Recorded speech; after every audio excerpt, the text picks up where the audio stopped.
आतंकी और सुरक्षा बलों के बीच मुठभेड़, अनंतनाग के अंडमान सागर में हुई झड़प। सुरक्षा बल कर रहे हैं चप्पे चप्पे की तलाशी।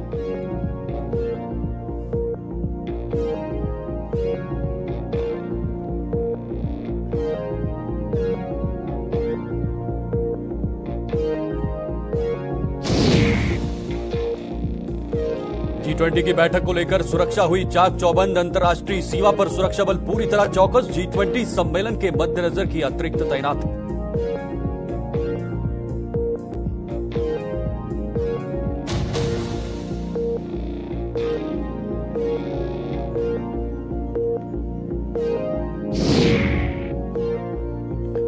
मोदी के 9 साल बेमिसाल पर खास कार्यक्रम। जम्मू में रविंद्र रैना की अगुवाई में हुई बैठक। कर्नाटक की हार पर भी किया गया आत्ममंथन।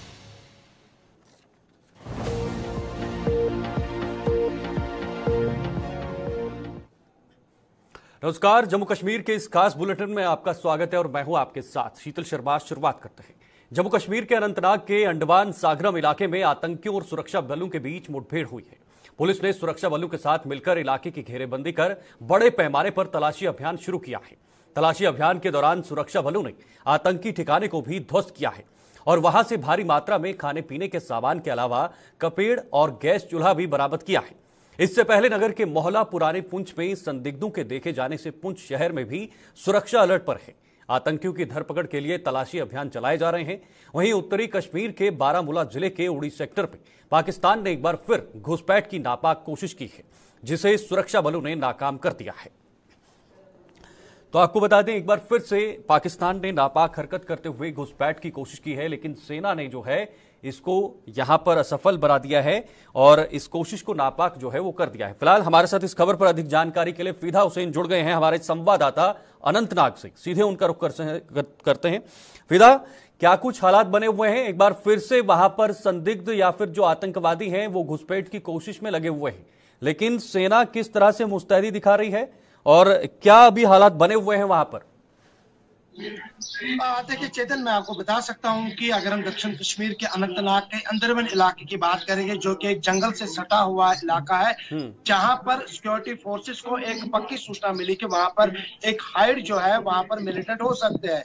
जब उन सेना की नफरी वहां पर पहुंची और उन्होंने चारों ओर से उसको घेर लिया है, तो वहां पर यह बताया जाता है कि गोली चलने की आवाज जो है वो सुनाई दी कि ऐसा लगा। जब पुलिस ने ट्वीट किया तो उससे ये पता चला कि अब मुठभेड़ शुरू हो गई है। लेकिन समय बीतने के साथ साथ जब वहां पर सुरक्षा बल उस स्थान पर पहुंचे जहां पर यह हाइड बनाई गई थी, जहां पर छुपने के लिए जगह बनाई गई थी, वहां से बिस्तर जो है वो बरामद किया गया है और साथ ही साथ वहां पर एक गैस सिलेंडर भी पकड़ा गया है और उसके साथ साथ अन्य सामान भी वहां से बरामद किया गया। जो चित्र हमारे पास पहुंच गया है, उनसे साफ तौर पे ये दर्शाया जाता है कि वहां पर मिलिटेंट जो है वो वहां पर कहीं ना कहीं पे उस सुरंग का इस्तेमाल करते थे। अब क्योंकि वहां पर अभी जो समय 12:30 हो चुके हैं, लेकिन अभी तक कोई कांटेक्ट मिलिटेंट और सिक्योरिटी फोर्सेस के बीच अभी नहीं हुआ है। हालांकि कितने लोग वहां पर होने की संभावना है? क्या कोई ऐसी अपडेट है? चेतन, अभी देखिए चेतन, अभी इस पर टिप्पणी करना कितने थे कितने नहीं थे, क्योंकि अभी भी सुरक्षा कर्मी के जवान जो है वो वहां पर मौजूद है और उन्होंने वसी कर दिया है उस कॉर्डन को। और ये कोऑर्डिनेट सर्च ऑपरेशन कितनी देर तक चलेगा, क्या कांटेक्ट संभव है, ये तो कुछ ही समय के बाद पता चलेगा। लेकिन अभी तक कोई संपर्क नहीं हुआ है और अभी भी वहां पर सुरक्षा बलों ने अपना घेरा जो है वो वसी कर दिया है। यानी कि अगर एक जगह पे था और उसको और फैलाया गया, ताकि अगर मिलिटेंट कुछ देर के लिए वहां से भागे भी हो तो वो कितनी दूर तक भागेंगे, ये तो सुरक्षा कर्मियों ने ही वहां पे सोचा होगा कि कितने वसी हमें ये कॉर्डन और करना है। लेकिन अभी मैं बता सकता हूँ आपको कि अभी कोई कांटेक्ट नहीं हुआ है। इनिशियली में वहां पे गोली चलने की आवाज जो है वो सुनने को मिली, लेकिन अभी तक कोई संपर्क नहीं हुआ। ठीक है, बहुत बहुत शुक्रिया फिदा, इस खबर पर नजर बनाए रखेगा। एक बार फिर से आपको बता दें, अनंतनाग में इस तरह की हरकत को आतंकवादियों ने अंजाम दिया है, घुसपैठ की कोशिश की है। इतना ही नहीं, इस दौरान वहां पर सुरक्षा बलों ने आतंकी ठिकाने को ध्वस्त किया है और भारी मात्रा में खाने पीने का सामान भी बरामद किया है। तो आप अंदाजा लगा सकते हैं कि अगर इतना सामान वहां पर रखा गया है तो कहीं ना कहीं एक बड़ी फिराक में आतंकवादी हमेशा रहते हैं। आगे बढ़ते हैं। G20 सम्मेलन के करीब आते ही सुरक्षा बल चाक चौबंद हो गए हैं। जिला सांबा सहित अन्य भारत पाकिस्तान अंतर्राष्ट्रीय सीमा और नियंत्रण रेखा पर भारतीय सेना और सीमा सुरक्षा बल के जवान पूरी तरह से चौकस हैं। कश्मीर में हो रही G20 सम्मेलन को लेकर पाकिस्तान बुरी तरह से बौखला गया है और इस सम्मेलन में खलल डालने के नापाक इरादे को लेकर पाकिस्तान घुसपैठ करवाने और आतंकी घटनाओं को अंजाम देने के प्रयास कर रहा है। तो आपको बता दें, G20 सम्मेलन काफी करीब है और जैसे जैसे ये दिन नजदीक आ रहे हैं वैसे वैसे पाकिस्तान को ये हजम नहीं हो रहा है और नापाक हरकतें लगातार सीमावर्ती इलाकों में हो रही हैं। ये तस्वीरें हैं सांबा इलाके की जहां पर सुरक्षा पूरी तरह से चाक चौबंद है और अंतर्राष्ट्रीय सीमा है और पूरी तरह से सुरक्षा बल मुस्तैद दिखाई दे रहे हैं। फिलहाल हमारे साथ ऋषि खजूरिया, हमारे संवाददाता सांबा से इस वक्त जुड़ गए हैं। सीधे उनका रुख करते हैं और पूरी जानकारी इस खबर पर लेते हैं। ऋषि, वहां जैसे जैसे ये डेट या ये तिथि जो है वो नजदीक आ रही है G20 की, वैसे वैसे हलचल काफी तेज हो रही है सीमावर्ती इलाकों में देखा जाए तो अभी क्या वहां पर हालात हैं? किस तरह से अंतर्राष्ट्रीय सीमा पर जो है वो सुरक्षा बल तैनात है? देखिए शीतल, आपको बता दें कि अभी मात्र कुछ दिन बचे हुए हैं G20 समिट को लेकर। उससे पहले जो तैयारियां हैं उसे अंतिम रूप दिया जा रहा है। लेकिन सुरक्षा के हवाले से बात करें तो जो बॉर्डर का इलाका, तमाम अंतर्राष्ट्रीय सीमा का जितना भी इलाका है, वहां चप्पे चप्पे पर जो सुरक्षा बल है उनकी अतिरिक्त तैनाती जो वो कर दी गई है। जो जवान है वो पूरी नजर जो वो हर एक एक्टिविटी के ऊपर रख रहे हैं, क्योंकि कुछ दिन पहले G20 समिट पहले जो यहाँ पर हाई अलर्ट घोषित किया गया था, राष्ट्रीय सीमा की बात करें या फिर नियंत्रण रेखा की बात करें, यहाँ पर जो वो ये अंदाजा लगाया जा रहा है कि यहाँ से घुसपैठ हो सकती है, जिसमें कहीं ना कहीं पाकिस्तान की बात करें तो वहाँ लॉन्च पैड पर कई आतंकी शक्ति है और वो भारतीय सीमा में घुसपैठ करने फिराक में, यानी वो कहीं ना कहीं G20 समिट में खलल डालने की कोशिश कर रहे हैं। और उसी को कुछ दिन पहले आपने देखा आर्मी स्कूल दिशा निर्देश दिए गए, अगले जो निर्देश तक उसी को लेकर तो सांबा के जितना भी इलाका अंतर्राष्ट्रीय सीमा है उस चप्पे पर वहां पर निगरानी की जा रही है, ड्रोन की मदद ली जा रही है। वहां पर जो अत्याधुनिक उपकरण है उनका इस्तेमाल किया जा रहा है कड़ी नजर रखने के लिए। जो तैनाती यहाँ पर बॉर्डर पर की गई है उसमें जो वो डिपार्टमेंट को एक्स्ट्रा किया गया है, क्योंकि इस तरह से पेट्रोलिंग लगातार की जा रही है और बढ़ाया गया है और एक्टिविटी पर नजर रखी जा रही है। और खास ये हवाले से जानकारी मिल पा रही थी, तो जानकारी मिल पा रही है कि इन जो टनल के माध्यम से घुसपैठ है वो, और उसी को लेकर अंतर्राष्ट्रीय सीमा का चप्पे जो जा रहा है, यहाँ एंटी जा रहे हैं, बॉर्डर पर पेट्रोलिंग की जा रही है। तो ये कहीं ना एक चुनौती, लेकिन उस चुनौती को किस तरह से पार पाना है हमारे सुरक्षा बल बेहतरीन तरीके से जानते हैं। और इसी के साथ साथ अंतर्राष्ट्रीय सीमा के साथ साथ अगर हाईवे की सिक्योरिटी को लेकर बात करें तो वहां पर पुलिस के तरफ से जो नाका है अलग अलग जिला सांबा में, उनको भी अलग मोड पर रख दिया गया है। वहां पर भी जो जवान है पुलिस के उनकी अतिरिक्त तैनाती की गई है, जिसमें महिला पुलिसकर्मी, महिला पुलिस ऑफिसर भी शामिल है। तो हर एक एक्टिविटी पर नजर रखी जा रही है, क्योंकि पाकिस्तान जो इस समय बुखलाहट में है उसे तकलीफ यही है कि भारत में किस तरह से इस समय G20 समिट होने जा रहा है। बिल्कुल ऋषि, अपने आप में सुरक्षा बलों के सामने सुरक्षा बलों के सामने अपने आप में एक बहुत बड़ी चुनौती है। और कैसे आपको लगता है, सीमावर्ती इलाकों की बात की जाए तो वहां पर सुरक्षा या सेना या जो सुरक्षा एजेंसियां हैं वो इस G20 के आसपास की जो समय है उसको पार पा सकेंगे? इस चुनौती को कैसे खड़ा उतरेंगे? देखिए बिल्कुल चुनौती बड़ी है, लेकिन कहीं ना कहीं इससे पहले भी पाकिस्तान को मुंह तोड़ जवाब दिया गया है, क्योंकि पाकिस्तान ने हमेशा भारत पे खलल डालने की कोशिशें की हैं।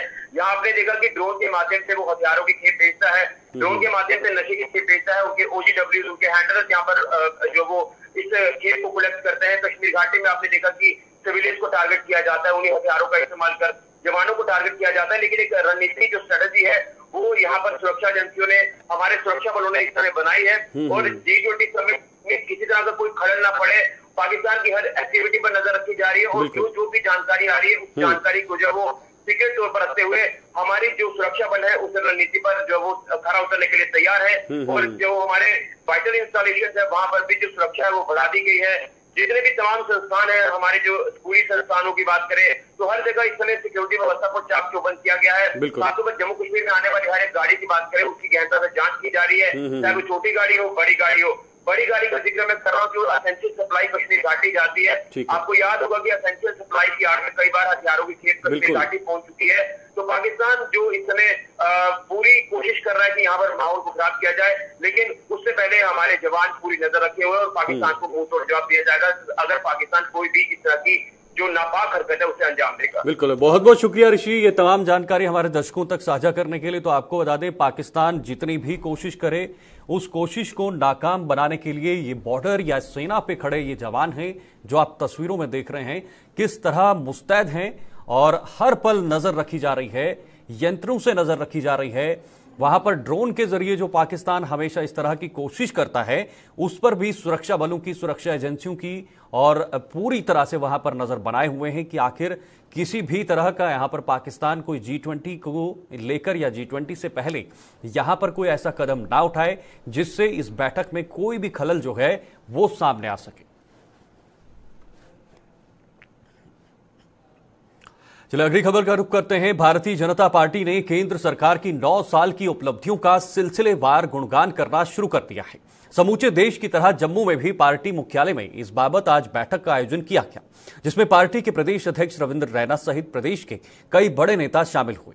कर्नाटक की हार के बाद से पार्टी आत्ममंथन कर रही है। मोदी के 9 साल बेमिसाल कार्यक्रम भी इसी कड़ी का हिस्सा है।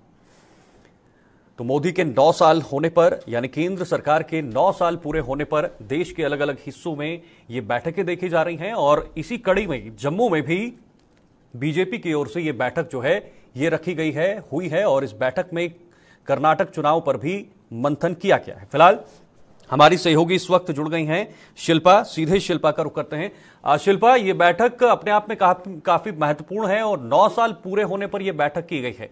इसके अलावा क्या कुछ मुख्य मुद्दे रहे हैं इस बैठक में? जी, आपको बताते चले कि 9 साल मोदी सरकार के बेमिसाल, यानी कि 9 साल मोदी सरकार को पूरे हो चुके हैं, जिसके चलते कि बैठक जो है वो रखी गई है, मीटिंग जो है वो देखने को मिली। आपको बता दें कि इस मीटिंग में साफ तौर पर यह बताया गया है कि आने वाले समय में, यानी कि 1 मत तक कार्यक्रम जो है वो देखने को मिलेंगे। अगर कार्यक्रम की बात करें तो इन 9 सालों में जो भी केंद्र सरकार की तरफ से योजनाएं जो है वो आम जनता को दी गई, जहां पर आम जनता जो है वो लाभ उठाती हुई नजर आ रही है। इन योजनाओं के बारे में अवेयर किया जाएगा, लोगों को बताया जाएगा कि 9 सालों में केंद्र सरकार की तरफ से कौन कौन सी योजना जो है वो आम जनता को दी गई है। आपको बता दें कि बताया जा रहा है कि 30 मई से इस कार्यक्रम को शुरू किया जाएगा और लोगों को अवेयर किया जाएगा। आपको बता दें कि 28 मई को प्रेस वार्ता की जाएगी, जहां पर मीडिया में जो है ये बताया जाएगा कि 30 मई को इस कार्यक्रम का आयोजन किया जाएगा, यानी कि कार्यक्रम जो है वो देखने को मिलेंगे, जहां पर लोगों को अवेयर किया जाएगा 9 सालों में क्या क्या योजना जो है वो केंद्र सरकार की तरफ से दी गई है, आम जनता इसको कितने तरीके से लाभ उठा पा रही है, इससे रिलेटेड जो है वो बातचीत की जाएगी। साथ ही साथ बात करें कर्नाटक इलेक्शंस की, तो कहीं ना कहीं कर्नाटक इलेक्शंस का झटका जो है वो भाजपा सरकार को लगा है, जिसके चलते गतिविधियों को बढ़ा दिया गया है। आर्थिक दोबारा जो है वो देखने को ना मिले, इसके चलते जो गतिविधियां हैं उसको बढ़ा दिया गया है। बिल्कुल, क्या सुगबुगाहट देखी जा सकती है जम्मू कश्मीर के चुनाव की, या ऐसा कुछ माना जा सकता है कि अब कहीं ना कहीं आने वाले समय में जम्मू कश्मीर में भी चुनाव होंगे और अब भारतीय जनता पार्टी तैयार हो रही है? देखिए, जिस तरीके से बैठक जो है वो देखने को मिल रही है, जहां पर 9 साल में जो भी कार्यक्रम, जो भी योजनाएं जो है वो केंद्र सरकार की तरफ से की गई है, उन 9 सालों की जो भी योजनाएं हैं उन्हें जो है लोगों को बताया जाएगा। तो कहीं ना कहीं ये आपको बताइए कि जिस तरीके से ये कहा जा सकता है कि आने वाले समय में, जल्द ही आने वाले समय में जम्मू कश्मीर में चुनाव जो है वो देखने को भी मिल सकते हैं, क्योंकि बैठकें जो है वो देखने को मिल रही है, गतिविधियों को जो है वो बढ़ा दिया गया है। तो ये बताया जा सकता है, कहा जा सकता है कि आने वाले समय में जल्द ही जम्मू कश्मीर में चुनाव भी हो सकते हैं। ठीक है, ठीक है, बहुत बहुत शुक्रिया शिल्पा ये तमाम जानकारी के लिए। तो ये आने वाला वक्त ही बता पाएगा कि आखिर जम्मू कश्मीर में चुनाव कब होंगे, लेकिन उससे पहले कल कर्नाटक में जो परिणाम सामने आए हैं उसके बाद बीजेपी ने मोर्चा फिर से संभाल लिया है और उस पर चिंतन मंथन भी शुरू कर दिया है कि आखिर हार का वजह क्या है। हालांकि जम्मू कश्मीर में भी चुनाव का मुद्दा बना हुआ है कि आखिर जम्मू कश्मीर में चुनाव कब होंगे।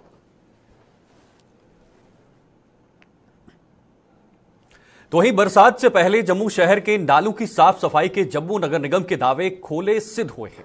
लोगों की माने तो अभी तक जम्मू शहर में जम्मू नगर निगम ने नालों की साफ सफाई का कार्य शुरू भी नहीं किया है, जिससे जम्मू शहर में बरसात के मौसम में जलभराव की आशंका जताई जा रही है। तो ये तस्वीरें आप जम्मू की देख रहे हैं और जम्मू में इस तरह की तस्वीरें सामने आना वाकई में एक सवाल खड़े करता है। और जिस तरह से जम्मू नगर निगम के जो दावे हैं जम्मू को बेहतर साफ सफाई और जो ड्रेनेज का सिस्टम है उसको यहां पर सुदृढ़ करने के लिए, लेकिन वो दावे पूरी तरह से खोखले हुए नजर आ रहे हैं। और आप तस्वीरों से खुद अंदाजा लगा सकते हैं कि किस तरह वहां पर स्थिति इस वक्त बनी हुई है। और इस वक्त मेरे साथ रितिका जुड़ गई हैं। रितिका राजपूत हमारी संवाददाता हैं जम्मू से, सीधे उनका रुख करते हैं। रितिका, जो दावे जेएमसी करती है उन दावों पर खरा उतरना उनका अभी तक सामने निकल कर नहीं आया है, और जो तस्वीरें बयां कर रही हैं उसमें साफ तौर पर दिख रहा है जो ड्रेनेज सिस्टम है, जो साफ सफाई की व्यवस्था है वो चरमराई हुई है पूरी तरह से। बिल्कुल, आपको बता देना चाहते हैं कि नगर निगम का यहाँ पे सुस्त रवैया जो है वो हमें कहीं ना कहीं देखने को मिल रहा है। क्योंकि पिछले साल की बात करें तो पिछले साल भी इन नालों की सही समय पे पूरी सफाई जो थी वो नहीं हो पाई थी, जिसके चलते 1 करोड़ रुपए तक का नुकसान हुआ था। और ये जो सफाई का काम है ये मानसून शुरू होने से पहले खत्म हो जाना चाहिए था। अब की अगर बात करें 45 से लेके 50 दिन बचे हैं मानसून आने में, और उससे पहले ये कार्य खत्म हो जाना चाहिए था। और इसके लिए 1.5 करोड़ तक की लागत जो है वो लगाई जा रही है। और समय पर जब ये काम पूरा नहीं होता है तो आप सामने ही यहाँ पे देख सकते हैं कि ये पूरा का पूरा पैसा भी इस बार बर्बाद होता हुआ हमें नजर आएगा। अब तक के कार्य की जो समीक्षा की गई है 60% तक का कार्य ही पूरा हो पाया। और जम्मू के ज्यादातर इलाकों में जब भी आप विजिट करते हैं ज्यादातर नाले और जो छोटी नालियां निकाय के लिए बनाई गई हैं वो इसी तरीके से गंदगी से भरी हुई नजर आती है। बिल्कुल, जिस तरह से स्मार्ट सिटी बनाने का जो सपना संजोया है जम्मू को, ऐसे कैसे पूरा होगा जब एक कोऑर्डिनेशन के साथ जम्मू के अंदर काम नहीं होगा, साफ सफाई नहीं हो पाएगी, ड्रेनेज सिस्टम जो है वो सही नहीं होगा, तो ये सपना कैसे पूरा होगा? जी बिल्कुल, आपको बता दें कि जम्मू में ज्यादातर बदतर हालत होती है जब भी मानसून का सीजन आता है। बारिशों के होते ही ये नाले ओवरफ्लो हो जाते हैं, सारी गंदगी सड़कों पे आती है और बड़े बड़े जाम जो है गाड़ियों के वो भी इस वजह से लगते हैं। इसके पीछे सबसे बड़ी वजह निकल के आ रही है क्योंकि ज्यादातर नालों की सफाई के लिए सिर्फ 1 जेसीबी लगाई गई है और 200 के करीब कारीगर हैं जो लगातार काम कर रहे हैं सफाई का। लेकिन यहाँ पे ढीला रवैया जो है की वजह से ये कार्य पूरा नहीं हो पा रहा है। और 40% तक का कार्य अभी भी पेंडिंग है, जिसमें रिहाड़ी की बात करें, बख्शीनगर की बात करें और अन्य जो इलाके हैं मेन जम्मू सिटी की अगर बात करें ज्यादातर इलाकों के नाले जो है वो पूरे तरीके से साफ नहीं हो पाए हैं और जम्मू सिटी को स्मार्ट सिटी बनाने का सपना भी साकार होता हुआ नहीं दिखा। बिल्कुल, बहुत बहुत शुक्रिया ये जानकारी हमारे साथ साझा करने के लिए। तो आपको बता दें एक बार फिर से ये तस्वीर आप देख रहे हैं जम्मू की, जहां पर आप देख सकते हैं किस तरह वहां पर थोड़ी सी बारिश के बाद स्थिति जो है वो पूरी तरह से चरमरा जाती है और लगातार पानी बहता है, सड़कों पर भी पानी आ जाता है, जिस वजह से लोगों को, आम लोगों को सड़कों पर चलने में, आवाजाही करने में काफी दिक्कत होती है। और जो स्मार्ट सिटी का एक सपना जम्मू को बनाने का है वो भी कहीं ना कहीं पूरा होने का यहां पर अभी तक इस दिशा में जाते हुए नहीं दिखाई दे रहा है।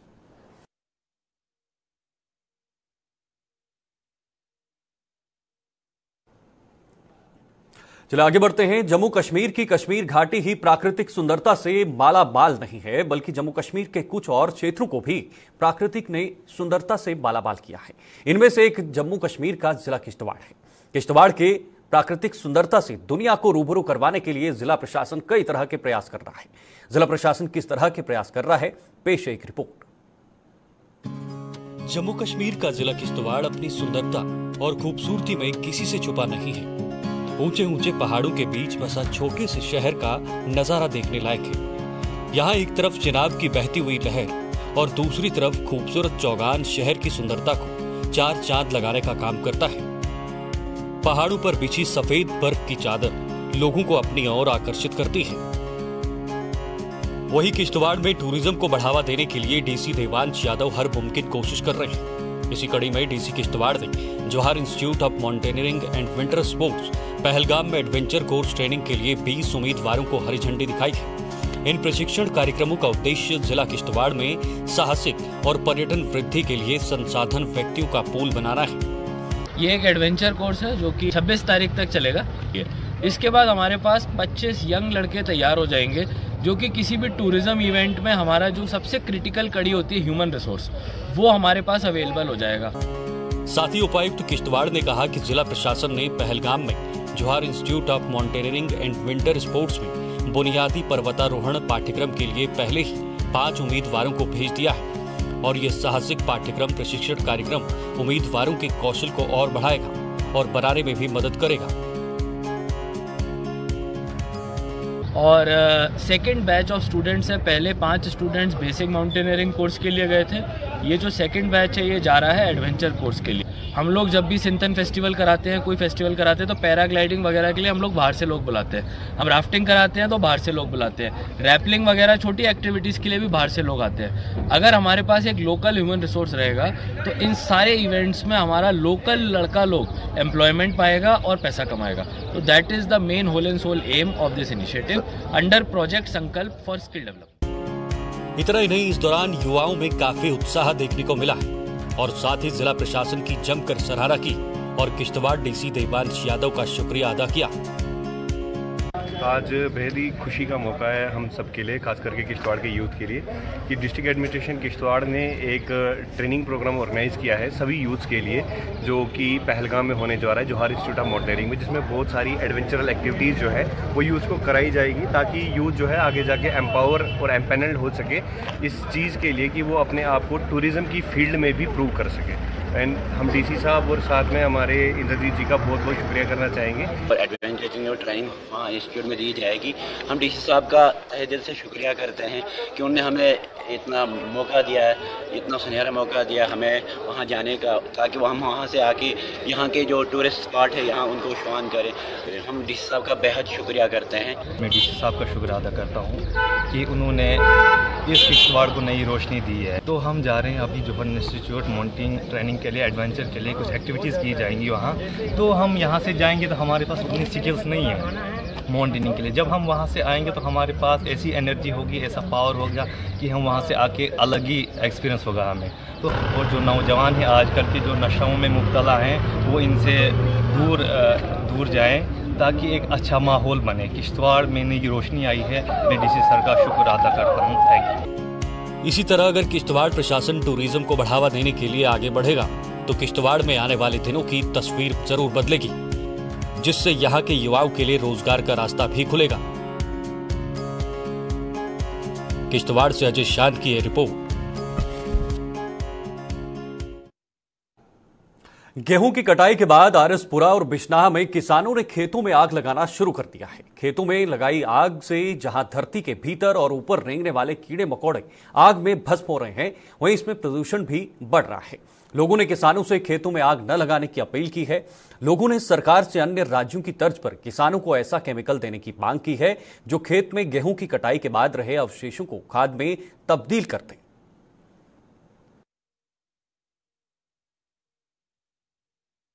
ਜ਼ਿਮੀਂਦਾਰ ਜਿਹੜੇ ਭਰਾ ਨੇ ਆਰਸਪੁਰਾ ਹੋਏ ਜਾਂ ਸਚੇਤਗੜ੍ਹ ਹੋਏ ਜਾਂ ਬਿਸ਼ਨਾਹ ਹੋਏ, ਜਿੱਥੇ ਵੀ ਜ਼ਿਮੀਂਦਾਰ ਭਰਾ ਨਾ ਹੁੰਦੇ ਅੱਗੇ ਬੇਨਤੀ ਕਰਨੇ ਆ ਕਿ ਮਿਹਰਬਾਨੀ ਕਰੋ, ਜਿਸ ਮੌਕੇ ਤੁਸੀਂ ਫਸਲ ਦੀ ਕਟਾਈ ਕਰਦੇ ਹੋ ਤੇ ਇਹਨਾਂ ਨੂੰ ਨਾੜਕੇ ਨੂੰ ਅੱਗ ਨਹੀਂ ਲਾਣੀ।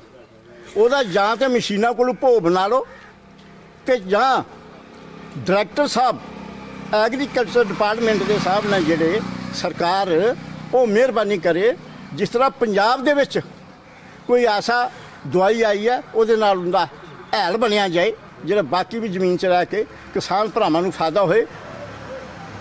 ਅੱਗ ਲਾਣੇ ਦੀ ਖਾਤਰ ਕਈ ਜੀ ਜੰਤੂ, ਕਈ ਬੱਚੇ ਜਾਨਵਰ ਨੇ ਜਿਹੜੇ ਛੋਟੇ ਛੋਟੇ ਜਾਨਵਰ ਹਰ ਕਿਸਮ ਦੇ, ਉਹਦੇ 'ਚ ਵੀ ਜਾਨ ਹੈ। ਔਰ ਕਈ ਮੋਟਰਾਂ ਜਿਹੜੀਆਂ ਨੇ ਕਈਆਂ ਜ਼ਿਮੀਂਦਾਰਾਂ ਭਰਾਵਾਂ ਦੀਆਂ ਉਹ ਸੜ ਗਈਆਂ ਅਗਨ ਦੇ ਨਾਲ, ਉਹਦੇ ਨਾਲ बहुत नुकसान है। के संबंधित एक समस्या है, ये छोटी समस्या नहीं, काफ़ी बड़ी समस्या है। अब गेहूं की कटाई हो चुकी है। अब जो पीछे लोग, ज़्यादातर लोग गेहूं की कटाई करवाते हैं कंबाइन से, और जो पीछे अवशेष बच जाता है उसको जलाया जाता है। उस जलाने से कितना हमारा इकोसिस्टम बर्बाद होता है वो भगवान ही जाने। छोटे छोटे कीड़े मकोड़े, चींटियाँ वगैरह और सांप वगैरह जल जाते हैं। और जो खाली वो नहीं जलते, उससे जो प्रदूषण का धुआं निकलता है उससे बुजुर्ग बच्चों को बहुत भारी नुकसान होता है और उनकी सेहत पर बड़ा ही विपरीत असर पड़ता है।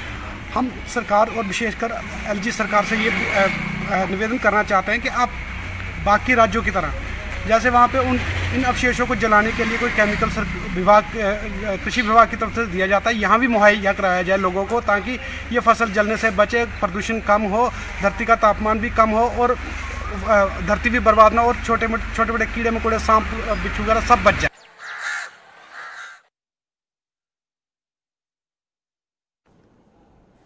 फिलहाल के लिए इस बुलेटिन में बस इतना ही। मुझे दीजिए इजाजत। नमस्कार।